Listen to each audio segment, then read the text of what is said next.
Hey everybody, welcome to Love and Relo, the voice of the relocation industry. I am your host, Ben Cross, and I am so blessed and honored to be here with my friend, Lisa Beaver, Senior Manager, Relocation at Blue Origin. Lisa, how are you doing today? I'm doing great, Ben. Excited. Yeah, I'm excited too. We finally pulled this thing together. We've been talking about doing this for a while. It was crazy busy this summer. We got through it, or maybe we didn't. I want to hear how it was. And Okay. here we are. Are we done with it? I don't even know. So first of all, we're going to talk about a lot of things. We're going to talk about space. We're going to talk about relocation. We're going to talk about your career on the service provider side, RMC side, kind of, on the corporate side, making that jump, kind of comparing and contrasting those experiences. We're going to take questions from everybody out there who's watching today. So please, get active in the comments. I want to hear from you. Give your company a shout out. Let us know who you are, where you are, what you're up to today. Where in the world are you? Lisa, let's start with you. All right. Where in the world are you? First, let me not even assume. Are you on planet Earth? I am happy to report I am on planet Earth in the lovely state of Washington. Washington State. Yes. All right. Interesting choice. No, I'm just kidding. It's a lovely state. It's a lovely place. It's a great place. It's great. Now you're in Washington State, but have you always lived in Washington State? I have. I've moved a couple times, but I always come home. So I figured out a long time ago to just stop moving. So I've been here, for about 20 years. That's not the company line. We need to keep people moving. That's moving them to space. I just need to be settled here. We're just for the record, we are pro relocation. So everybody out there, keep going on assignment, keep relocating. No, all kidding aside though, this is great. I want to see who's out there. Let's check in. Should we see who's joining us here? All right. And if they're all on planet Earth, let's see. Stacy Huff, super producer Stacy. Hi, Ben and Lisa. Is going to be an amazing show. Thanks, Stacy. Thanks, Stacy. Couldn't do it without you. Stacy's amazing. The glue. Tim Quirk. Hello, all. Western New York's happy to watch the great show with Lisa and Chris. Yes, Chris Cross here. Come to you live. Awesome. Thank you, Tim. Tim, I couldn't do it without Tim keeping me on my toes and constantly doubting me. Tim, thank you so much for everything you do. You're the wind beneath my wings. Tim, LB, great seeing you. Tim Hagen checking in. Hey, Tim. Tim's the best. Yeah, that's good, Tim. We're going to call him Good Tim from now on.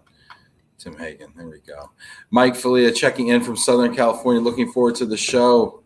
What's up, Mike? Saw Mike in some golf shorts earlier today on LinkedIn. That was nice. Mike Quigley, hello from Ace Relocation, Silicon Valley. What's up, Mike? That's great. Darren Burley, can you make me a sandwich, Lisa? Okay, what the hell does that mean? No, Darren, I'm not making you a sandwich. Does anybody know what Darren wants on his sandwich? Darren, what kind of sandwich are we eating here? Lisa, Darren actually reached out to me and said, you got my friend Lisa on today. He was so excited about it. He's like, normally, Ben, I would never take time out of my day to watch your show, and I could be playing golf with my dad. But today you have Lisa on, and I'm going to watch. I feel very privileged, and Darren is a great guy. Thank you, Darren. Really good guy, for sure. Andrew, hey, Lisa, hello from London. London in the house. London? Haven't seen Andrew for a while. I know, seriously. Look at this. Melissa checking in, excited to see Lisa. Rob Zeitz from Boston on Earth. Thank you for confirming. All right. Okay, I'm going to ask you a question. This is a totally unfair question, Lisa. Okay. How many years will it be, over under, how many years when we can stop assuming the people we're talking to are on the planet Earth? Over under 30 years. Oh, under. I'm going to say under. Yep, I'm going to say it. That we have a significant amount of people not residing here on this planet. At least to get started. Let's hope. Okay. Let's hope. But it might be a little out there before we're like fully there. Yeah. I mean, it is other planets. Yeah. It's a lot. A lot would have to go into that. Yeah. Luckily, there's a lot of really smart people that are working on it that are not me or. Yeah. Yeah. In fairness, I told Lisa I wouldn't ask her a bunch of space questions, but I'm kind of obsessed. I'm kind of obsessed about it. This is so cool. I honestly, at least I was telling people that you were going to be on. Some people worked with you and they're excited about you, and some people are like Blue Origin. That's really crazy. I want to hear about that. So we're going to talk all about all the stuff. Farrell checking in from Northern California. Looking forward to the conversation. I want to know, what questions do you have for Lisa about relocation, about her career, about interesting policies of the future? Eric, greetings from down the hall. Well, hi, Eric from down the hall. Hey, look at that. Eric, you down the hall from me? Or are you down the hall from Lisa? He's like, I'm in the house. Is it like, yeah, so right? I have to go. Yeah. Quickly. Okay, quickly. Jenna is super exciting on Earth with you all. That's great. Glad. I was trying to reach my page on roping horses and actually hit the site. Yeah, that's fair. Good to know. Aaron's checking in here from Cartwright in Kansas City. KC in the house. Vinny Valverde. Yay. Excited to see Lisa. Vinny's one of the great ones. Yeah, he is. This is so wonderful. Phil Leonard, Phil from Philly. The heat is on. Heat is on. I had to. I'm so sorry. I'm in that kind of a mood. You know when you're in a mood? I'm sorry. Know that mood. Okay, I'm gonna stop. I'm gonna stop talking. You're gonna talk now. I want to understand, for the people out there, Lisa, who maybe don't know you as well as Darren and Vinny know you, can you give us an idea of kind of your story in relocation? Please go back to that. Yeah, so I started a few years back. I think it's going to be 25 in 2022, but I started in household goods. I was moving shipments in and out of Alaska. Yeah, military shipments. And then I went into international and domestic, and I stayed there for a long time, moving household goods and doing customer service. And eventually, once the RMCs started picking up and the company I worked for became a full-fledged RMC, then I moved over into the full service relocation after that. So it's been Lisa, quite a journey. I want to know your take on this. Do you think the household goods people, do you think that we get enough respect as household goods people? No, right? It's an incredibly hard job. Hard job. Yeah, I was talking. I'm in here in an immigration office. I'm in Detroit right here at Ellis Porter Immigration, and I was talking to Mark Tobolewski, the partner here, and he's like, it's moving's kind of simple. I mean, you're just kind of picking up boxes and stuff. It's like, yeah, and lawyers just fill out paperwork. I mean, it's like that. I would say that's someone that's never wrapped up a baby grand piano. Then disassembled a German shrunk. Yes, and then tried to put it together again. Which is a whole nother puzzle. Yes. So no, I think it's an incredibly hard job. So you started out doing IT GBLs, going between Alaska and everything, and then how did you get into the relo side of the business? The opportunity came up really from an account management standpoint, and so that's where I started. And spent a lot of years doing account management, working with clients. So I think it was about 110 by the time I left, different clients that I had helped manage. Wow. That's a lot of experience. So I want to understand this from an account management, because that's something I've not done yet. But from an account management standpoint, for people out there that are watching, what do you think is the most important aspect of account management on the relocation side? So from being on the client side, I think it's first of all, let me say, I think you need to be someone who can have an honest conversation with the client. So even if that's a difficult conversation, I really want, for my account manager, I really expect them to call me and say, yeah, I don't know what you were thinking right there, but that wasn't good. So that's what I expect from my account manager. How do you get to that point? Because everybody wants to make the client happy.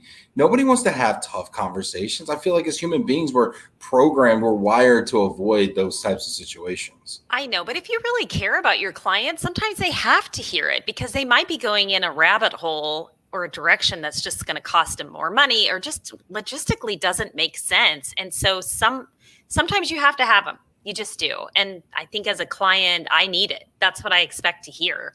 And the other is to be really proactive. So I want my account manager to know my policies, know my business, know Blue, like they work there with me, because they are part of my team. So I need that kind of teamwork between the two of us. Yeah, kind of almost like working as an extension of the team. We hear that a lot, but it's really hard to get on the same side of the table and to really have the transparency and the trust I think required to do that. Right. I mean, I think It trust is. is underrated in the business. But I do think that's part of an account manager's job is to build that trust. That's what they should be doing. And that takes time. And sometimes it's just because you've had enough time and enough of a relationship, you've built enough of a relationship to have those conversations. But having been an account manager, it's kind of part of the job. Yeah. So you worked on the RMC side for a while. Yeah. And then you made a jump that I think a lot of people want to make. I talk to Yes. people all the time and they're like, I'd really love to be on the corporate side. And I don't know why. Everybody just seems to want to be on the corporate side. Why do people always want to be on the corporate side, you think? Well, I think if you've been in Relo for a long, long time and you've learned a lot on that side of it, I think you can bring a lot to the table on the client side because you know the inner workings of relocation. And so you bring that knowledge in. And I think a lot of us want the opportunity to build our own program and to have that experience on the client side, because then you're really well-rounded if you've got both sides. That's an excellent point, because when you service programs for so long, you have all these opinions and like, gosh, I wish they would do this, or I wish they would do that, or I have this policy suggestion or this cost cutting measure that nobody's listening to. Wouldn't it be cool if? I could totally see that. See, I always thought it was like, if stuff rolls downhill, you just want to get uphill. Right. And so I thought that's what it was. But well, okay, there might be a little bit of that too. But yeah. And I think we kind of have a misunderstanding that it's probably a little more glamorous on the client side. And it's probably not as glamorous as most people think it is. Yeah, glamorous, maybe, that it's easier. It's funny when I think that's a huge misconception, right? Yes. When I talk to my friends who are on the corporate side, and I talk to Jack or I talk to Vinny, and I'm like, what do you guys think? Is it easier on the corporate side or is it easy on the, the service provider side? And of course they're sitting on the corporate side. So I think whichever side you're sitting on, you're like, no, it's like, it's crazy hard. Like, you don't understand, It's hard, just different hard. It's just different. How so? So I think that it's a lot more of a sales job than most people realize. So if I want to get a big initiative pushed through, it's not just a matter of going to my boss and showing a glossy PowerPoint. I have to go sell it to hiring managers. I have to take it to the recruiting team. I need to go through HR. I've got legal. I've got finance, accounting. All of those departments have to buy in. So it is a giant sales job. That's such good insight, because I think from a service provider standpoint, you're like, oh, we've got this great piece of technology, we got this great innovation, or we got this great new process that's going to save money, save time, drive efficiencies, whatever. And then you show it to your corporate, you show it to your corporate partners, and you're like, hey, let's do this. And it's super obvious to you. And then you don't get the adoption right away. And you're like, why don't they get it? What? And you don't realize, to your point, finance, all the other people within HR, the business partners. I mean, all the people that have to sign off on it. We don't really understand that. I think that's. Yeah, and I didn't either. I thought, oh, you manage the program, you make all the decisions, but of course not. No, there's other people that you have to report to. So everybody has to be brought on board. And I know this is really hard for all my Relo peeps, but the other thing is, relocation is not that glamorous inside the corporate client. I know that's weird because we always we live and breathe Relo, but everyone else inside the company doesn't. So I think everything is really important, but they're trying to go to space. So relocation is a very small piece of what we're trying to do. Yeah, at least does it go on the rocket ship? No, it doesn't go on the rocket ship. Okay, we're gonna go take care of the rocket ship right now. Exactly. So that, and I think that was surprising because Relo has been my whole life, and I love Relo. That's what we talk about. That's what we read about, and that is not the case. You're the only one inside a corporate client doing that.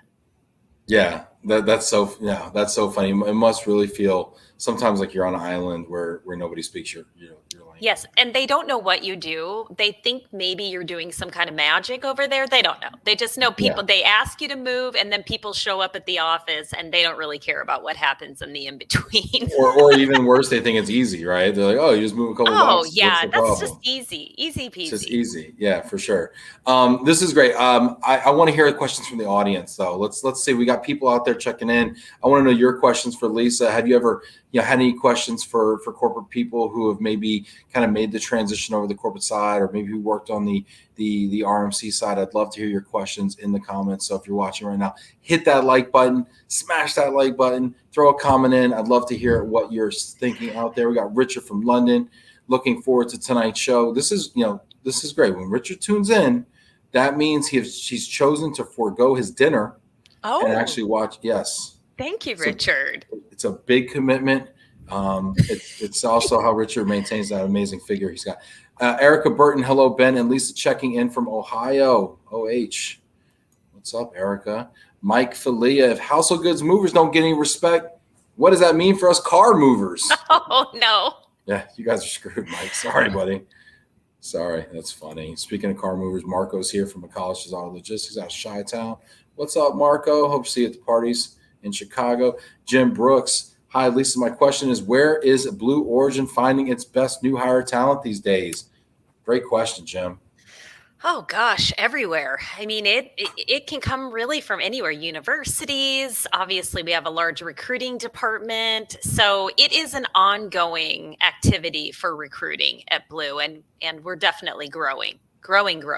Is it a lot of is there a lot of like, yeah, I mean, universities, are kind of like more entry level? Is it more senior engineers? I mean, what does that kind of mixture look like of folks that you're recruiting, I would say? Oh, across the board. Everything from Yeah. seniors down to entry level. Yeah, absolutely. So it's always a big undertaking for hiring, and I think especially right now in the hiring market, I think it's challenging for all employers right now, just getting talent in the door. But luckily, we've got an amazing team that really has built things up from 20 years. We've built up almost 4,000 employees, so we're going strong.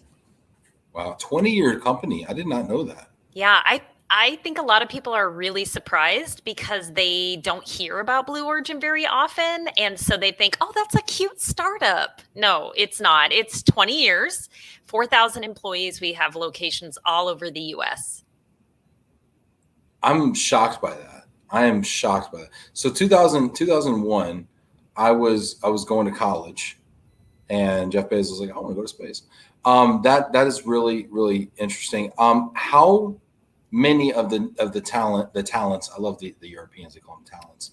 How many of the talents are you able to source here in the US? I mean, is there enough? We hear about the lack of, skilled labor, the lack of engineers and STEM folks in the STEM field. I mean, is that a very real problem? Do you have to go overseas quite a bit to source for the talent?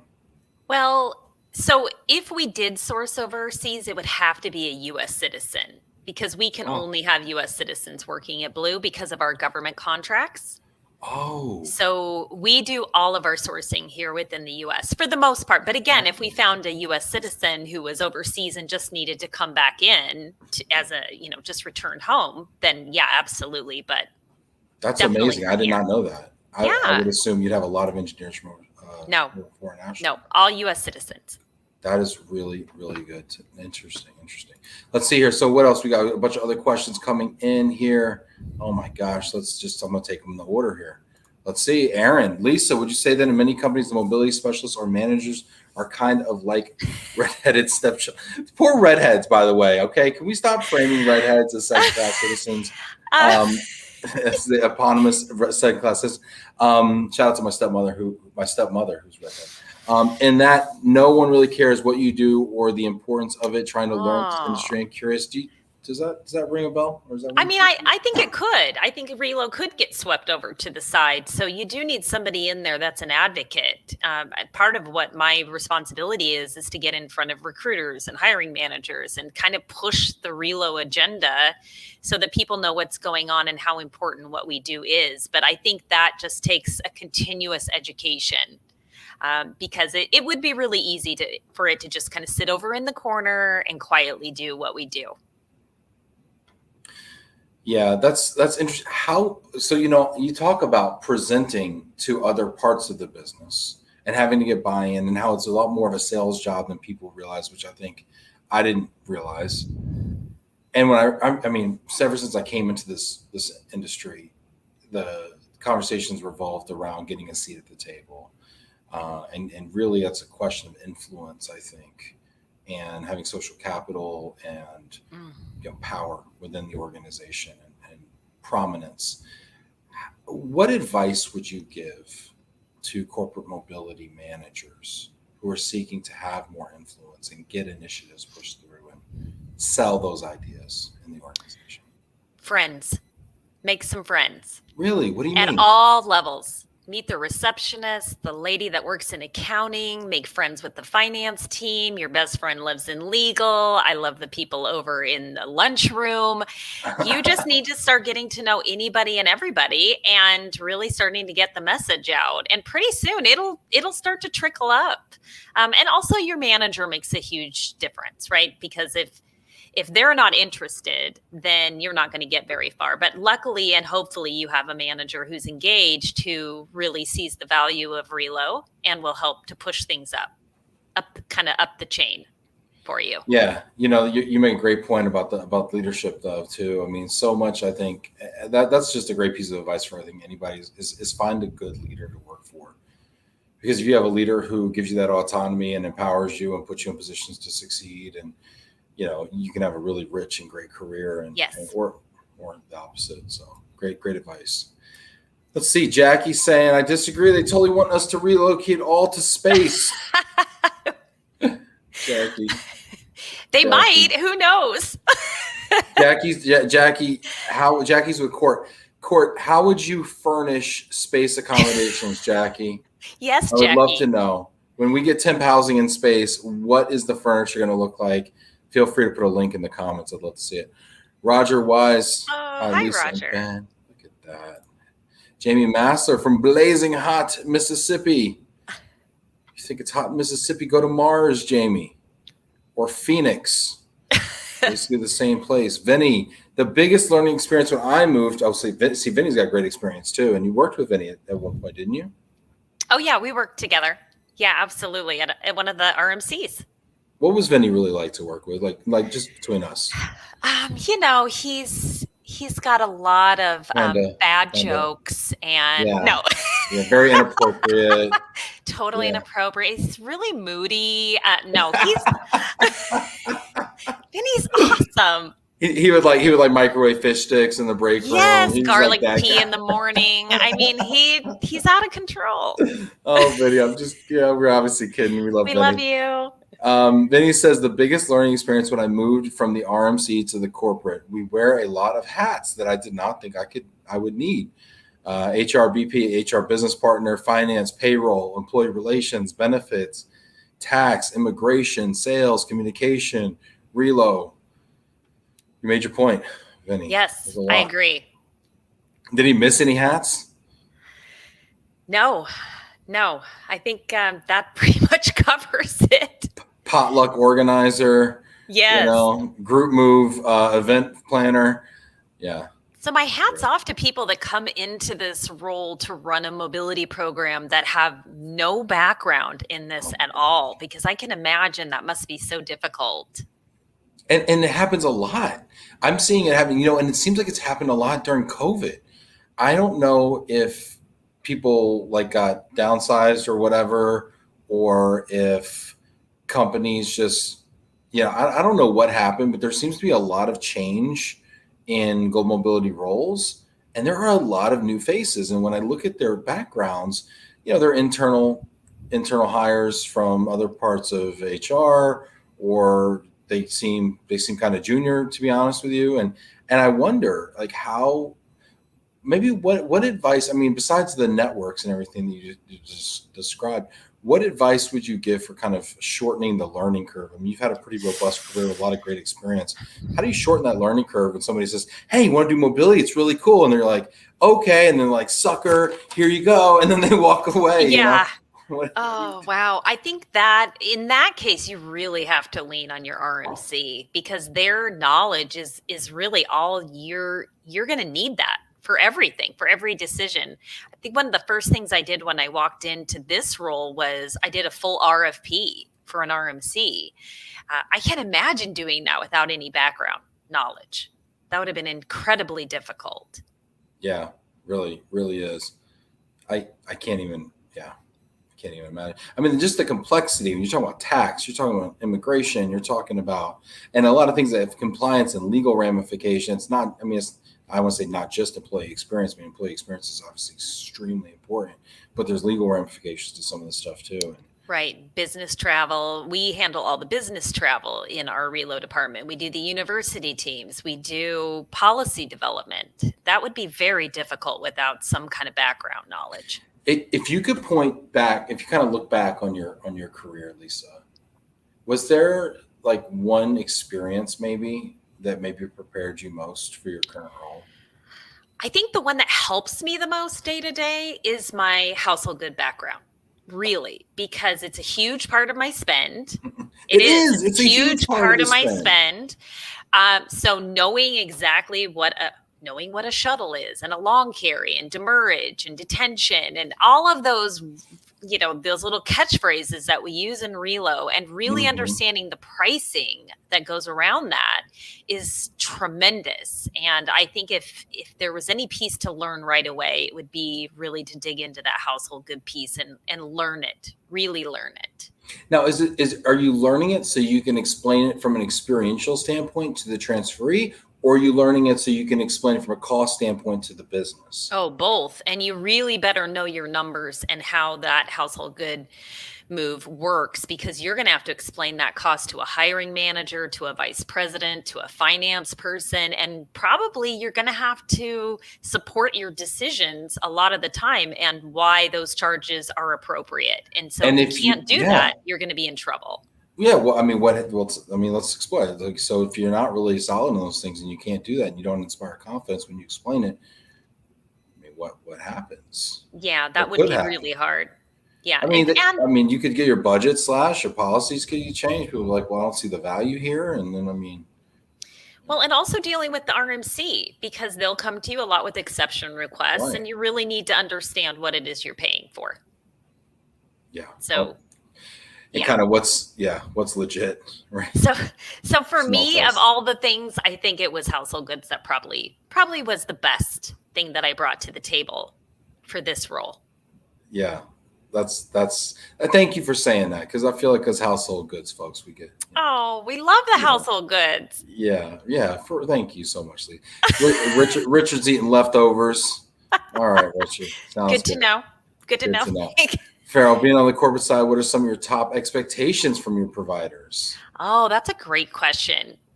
Mine are probably a little bit high, but I really want to know about industry disruptors. Please don't just come to me with the same old providers. I want to know what's new in the industry, what new tech is out there, what new platforms, who's coming in to really, really stir things up, because I'm one of those clients that'll probably be one of the first to try it. I really like that kind. So I really want that. And I don't know as an account manager if I even did that enough. I don't know that I brought that to the table. Why do you say that? Enough? Because I think you just get busy with the day-to-day and just managing escalations and making sure that the invoices are correct. And you lose the opportunity to even get out in the market and learn what's new, let alone bring it back to your clients. Well, you bring up a great point, and because some people kind of innovations like extra credit, right? I mean, you got all these fires to put out. You're in reaction mode, and being proactive, like develop, going out and sourcing innovation is, and I think honestly too, we become a victim of our own success sometimes, where we're like, oh, I know this, I know everything there's to know about Relo, and I go to ERC, I know everybody, and then we start kind of drinking our own bathwater a little bit, and then we, I know it's a visual, and then we kind of forget. Oh wait, there's a new supplier over there. Oh, there's a new platform. There's a new tech. That's great. That's great advice. And your inbox is going to be full now of like new technology. Okay, so you'll want to reach out to the RMC. You're like, hey, everybody, bring that innovation over here. And it's going over there. No, yeah. No, I think that's one. And the other is really that we won't have a ton of turnover with the team because we get so attached to our account managers and our coordinators that it's really detrimental when you switch teams. Much more than we'll ever tell you. But I would make every effort to keep the teams, if they're happy with the team, try and keep it at the core. At the very least, don't move people's account managers around because that really has a negative impact. Yeah, that's a really good piece of advice. I think sometimes we forget how important the personal relationships are. And we think that people, oh, we got good somebody over here. We'll just plug good somebody in there. And there's chemistry and there's trust and there's just all this institutional knowledge. And it goes back to that open conversation and really good feedback. And that takes a long time to build. And so when you take someone out of that, you start all over again. And that's really hard from a client side. Yeah, great point. Quinn says, Lisa was a big part of the sales efforts as an account manager. Great skills to take to the corporate side. Plus, you learn where the bodies are. That is true. Okay, yeah, that is true. This is interesting. The bodies. So one thing, though, that might be interesting from the RMC side is the best in finals that we often attend, which Quinn is kind of referring to, is when we bring the teams in at the best in final. And we tended to really bring in the big heavy hitters, the big titles, the vice presidents, the senior director, right? We brought in all the heavy titles. I'm here to tell you the client doesn't care about anybody at that table except for the account manager. That is literally an interview for your account manager. Wow. So whoever you bring better be the right one. I've been guilty of that before, underthinking the account manager, the client contact. Yeah. It is a giant interview for the account manager. And when I did the RFP, I actually eliminated potential RMCs because I did not feel that the account manager would be a good fit for me personally. That's so smart. And I've heard that from people before. They like the account executive, the salesperson, sold them, but then the account manager and the client services team, not so much. Yeah. And I think we always got wrapped up in, we need to bring the vice president. We need to bring the senior vice president. We were always so wrapped up in titles. So I think that's a good call out it's really not what's going to sell it. Awesome. Look at this, giving you insights that will win you RFPs. Look at that. Lisa Beaver giving the insights here. Look at that. Just a little blend there. Who knows? Who knows? You never know. You never know what you're going to get here. Jody Harris. What's up, Jody? Friend of the program. Jody says, and she's shouting this all caps, networking is key. Yes. Inside the organization specifically. For sure. Let's see here. Gabriel says, what was the biggest thing you took with you from the RMC side and has given you an advantage in your role now on the corporate side? What advice would you pass to RMCs now? Well, obviously the account manager during the best in final. So that's one. I think household goods was the other. And I really, because I was on the RMC side and I was the vendor for so long, I think my relationship with partners now is very different. I have a lot. Well, I know what they're going through, right? I know what summer is like at the RMC level. That's all we want. That's all. Just a little empathy. That's all we want. It's a little empathy. Just cry with us. I think that just treating your partners like a partner and not like an employee that works for you that you get to boss around is going to get you the most out of that RMC relationship, and ultimately is going to make your mobility program a lot stronger. Hit that applause button for Lisa right now. not just bossing around the providers. Thank you so much. Bless you so much. You're welcome. This is great. Richard from London has a question. Are there any aspects of relocation since COVID which were never an issue but have become important? Flexibility and really trying to look at each family individually. So some people don't want to fly. And so they want to get a motorhome and they want to take that across the country because that makes them feel better. And you have to be open to that and respectful of what the individual family needs. So we've just spent the last, 18 months just kind of reassessing and learning how to be much more flexible than I think we were pre-COVID. That's interesting. And now is that going to be a long-term thing, you think? Well, I think some of it will be, but some of it won't. I'm doing a lot of temporary housing extensions right now, not just because of COVID, but because housing in some areas is really difficult. Seattle is a tough market to buy in. Some are some of our other markets that we're located in.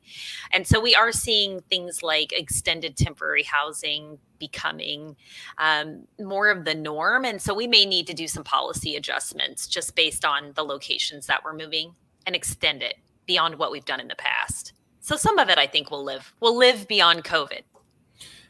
Have you seen budgets been being impacted? I mean, we talk about shortages. We talked about household goods. You just mentioned corporate housing. Those are two of the service verticals that I see impacted most because there's just a finite amount of capacity and inventory. I guess you could say real estate as well.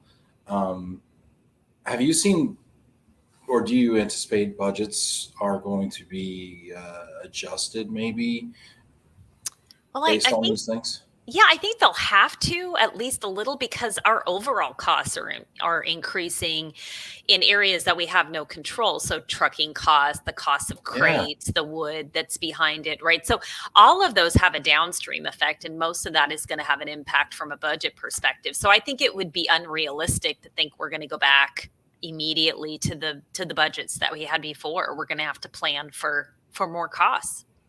Yeah, I would agree. And I think your background, that you have and your ability to explain how they all kind of the interdependencies and how they all work together, I'm sure makes a much more compelling argument to people like, I don't know, just seems more expensive these days. Like, well, if you're talking to finance, you better be able to have that conversation. Yeah, exactly. Yeah, I don't know. It feels like it's right. Yeah, it feels fine. I don't feel right. I don't know. They're happy. Vinny, we love you, Vinny. I'm just kidding you. Great. Just kidding you about the garlic tea. The garlic tea was real, but everything else was just, Poor Vinny. Jody Harris, people in corporate rarely know what they're getting into. I know, Jody. It's true. Doesn't it feel like sometimes like people get ambushed with the global mobility role? Like it's like, oh, it's cool. And then like, boom, then you're like, gotta be an expert in everything. Yeah. Yeah. I would say it's a lot more than I think people, and that's because people within corporate don't know what reload is all entailing. So they think it's an easy job to kind of pass on. Just not. That's right. Or the last person that had it might have wanted to get rid of it. And they're like, hey, Yeah, you know what'd be fun?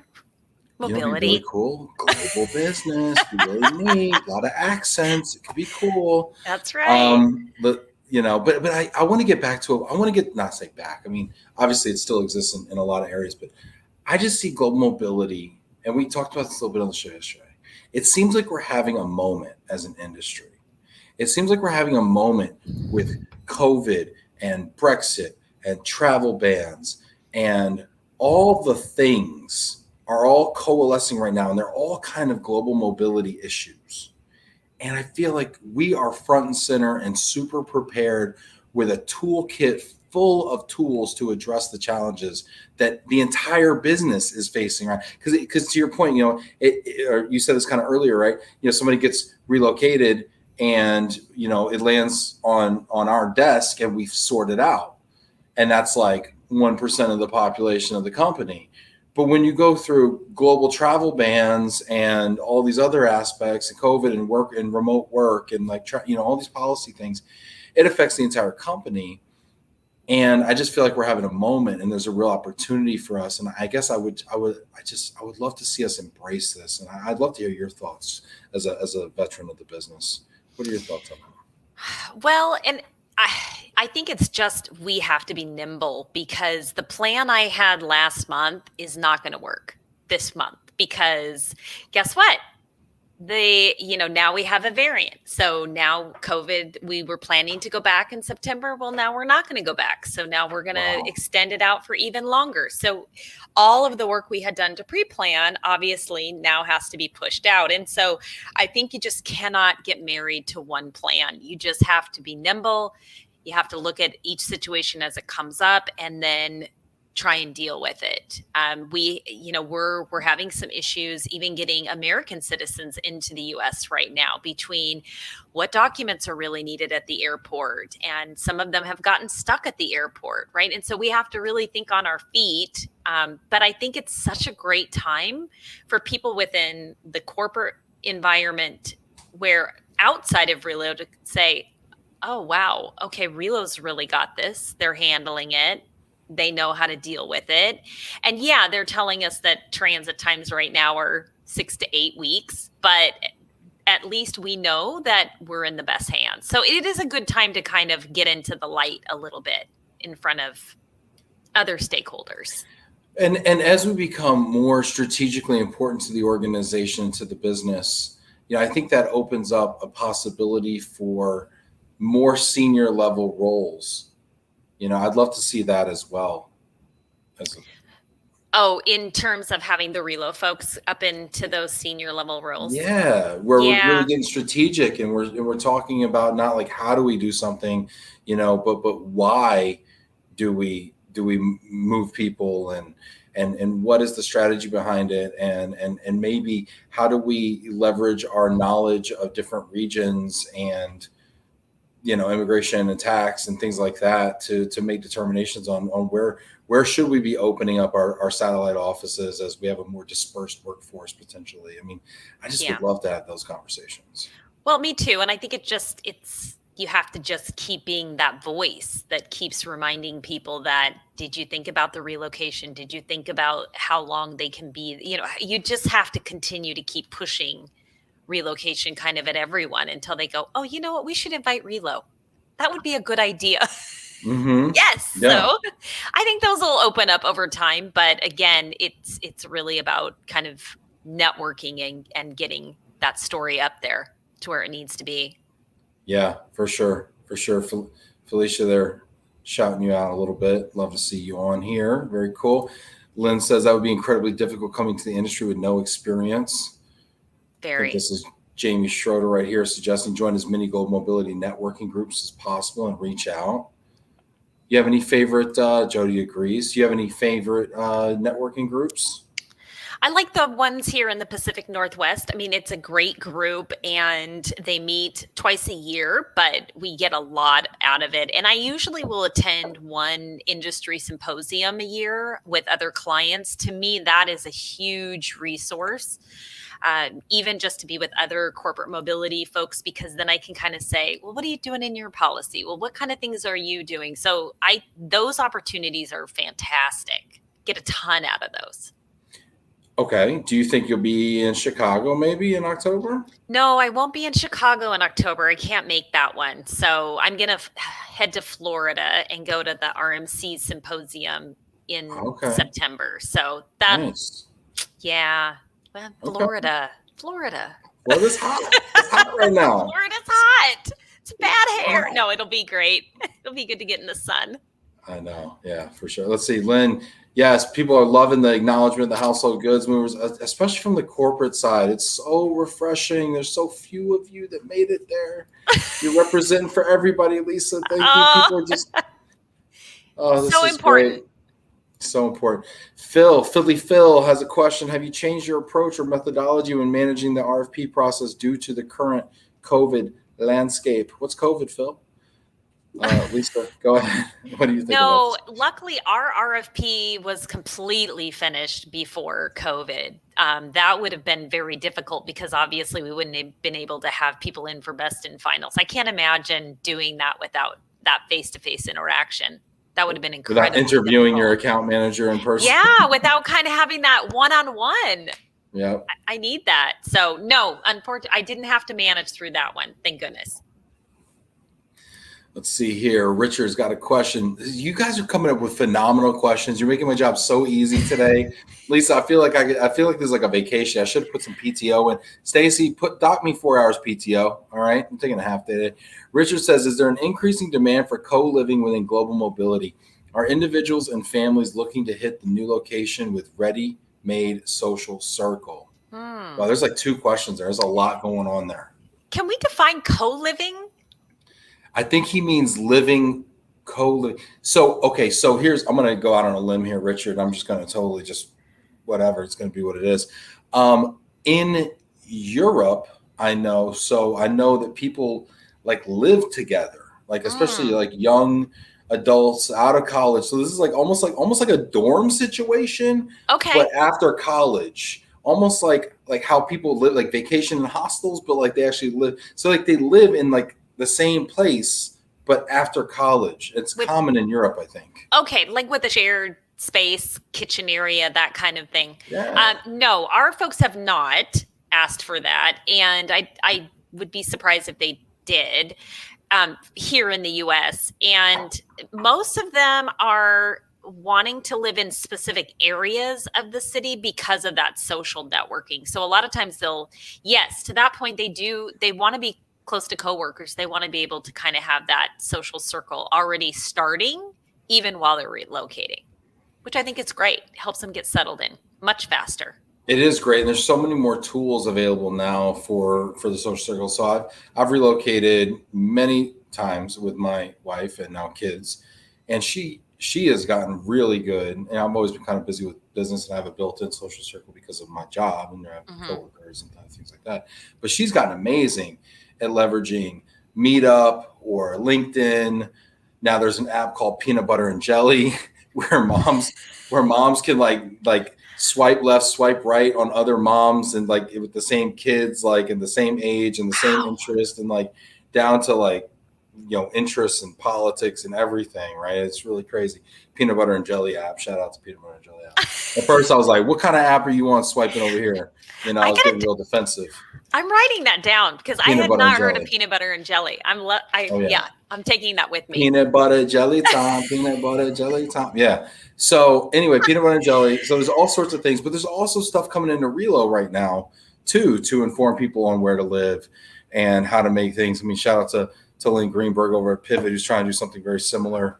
Have you seen anything that's really impressed you with the social aspect of relocation, the innovations, or anything that's just stuck out? No, but that's one of those industry disruptors, that new stuff. So I think that would be something that would be pretty cool actually to take a look at. Oh, now my email's really blow. Yeah, it's really gonna blow up. Yeah. That's actually pretty cool. I like that. I like that idea. Yeah.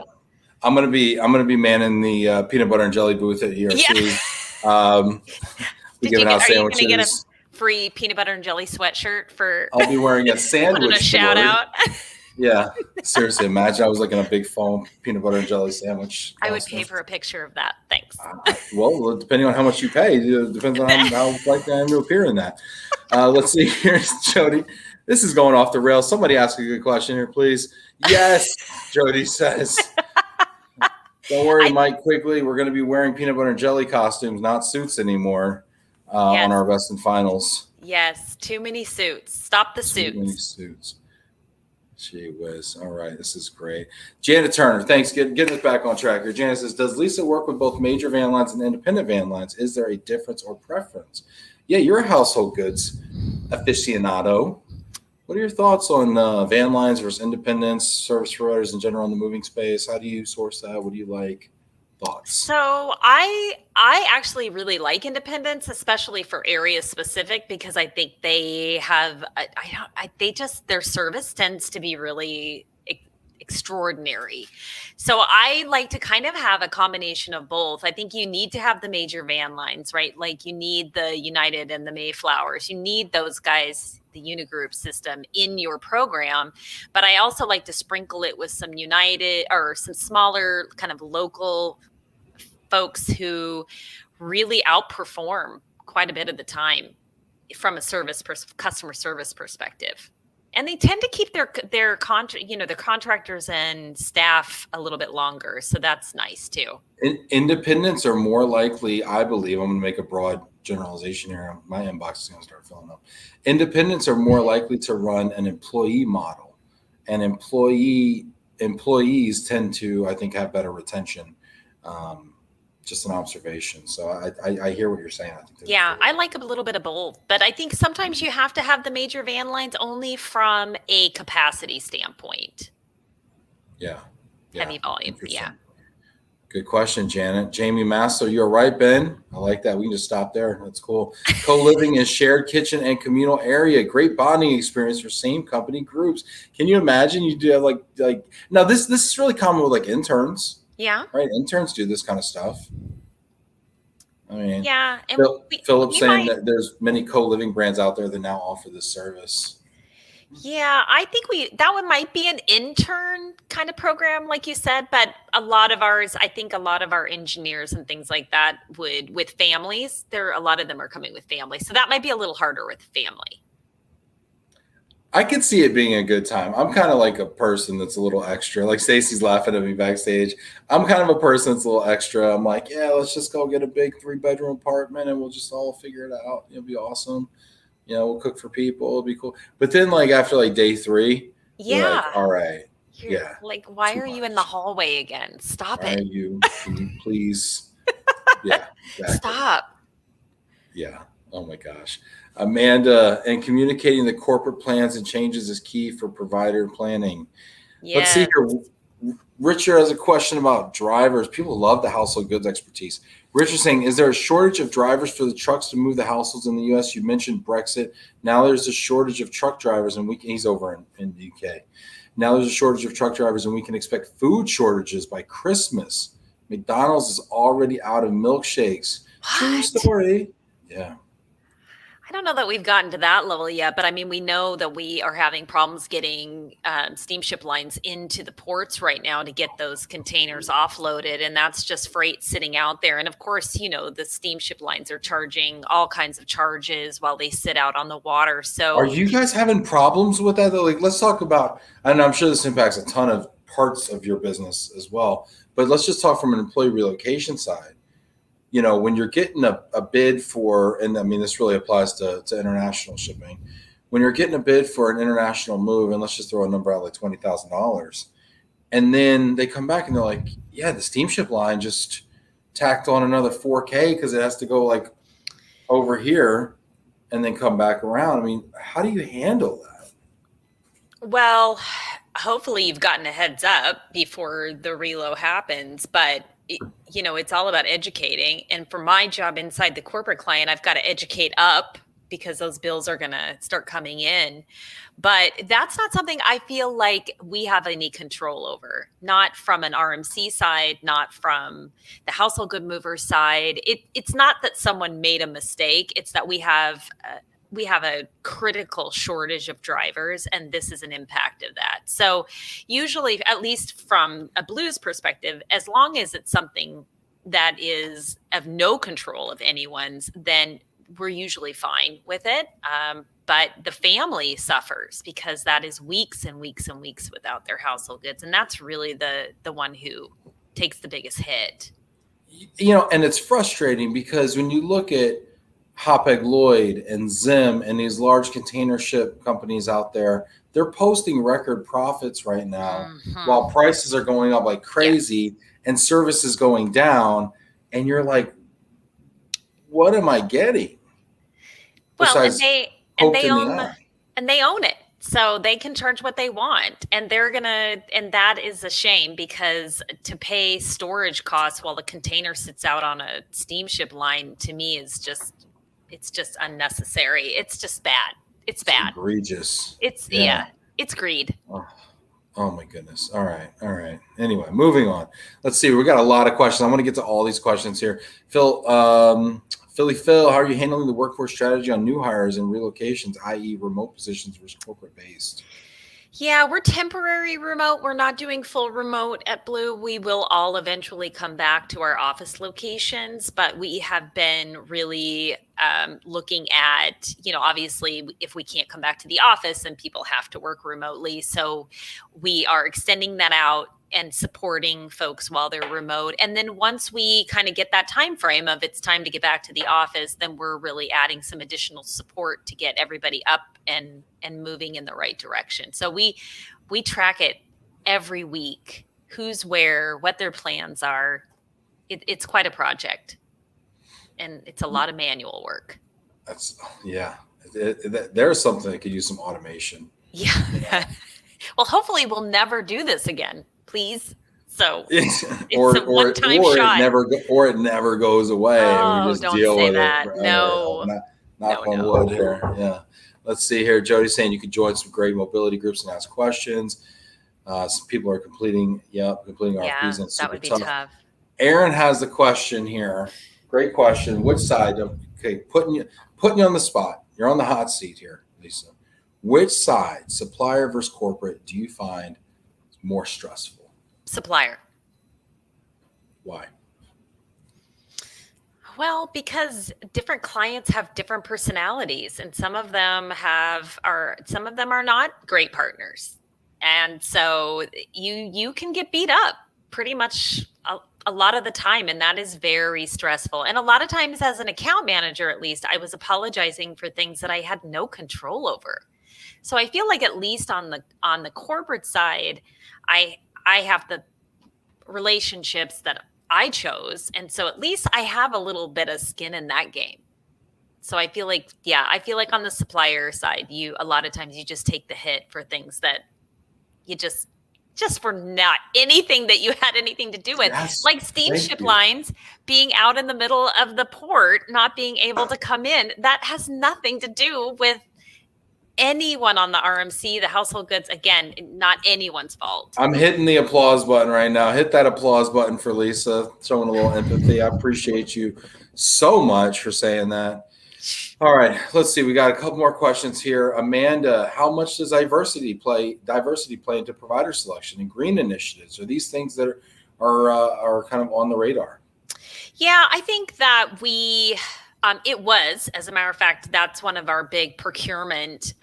DE&I is part of our review process, which is why we chose the provider that we did, not specifically just for the green initiatives, but it's part of the overall piece that we look at. But I think we could still do a better job, to be honest. I think the industry needs to do a little bit better job of coming to the market with products like, our lift fan's always going to be made out of press board. Maybe we could find another product. So I think all of us need to probably step up and do a better job in that area. Yeah. Let's see what Vinny says here. Diversity is very important as part of our RFPs right now. We are looking into this for all partners. Yeah. Vinny, that's awesome. I applaud you. My niche is representing, minority, Black-owned, woman-owned businesses who are excellent in this space. And I think when you talk about coming to market, I mean, you talk about green initiatives, but on the, in the area of diversity as well, I mean, there's not a lot of providers also in the space who really are diverse, truly. And I hope that it continues to be something that we focus on from a procurement standpoint, because I'm hoping that demand creates opportunities for entrepreneurs to step out and say, hey, I know if I go out and I create a business that there will be people to actually buy it. So yeah, absolutely. That's great. Rob saying Air Inc. has been doing interstellar cost of living data since April 1st, 2019.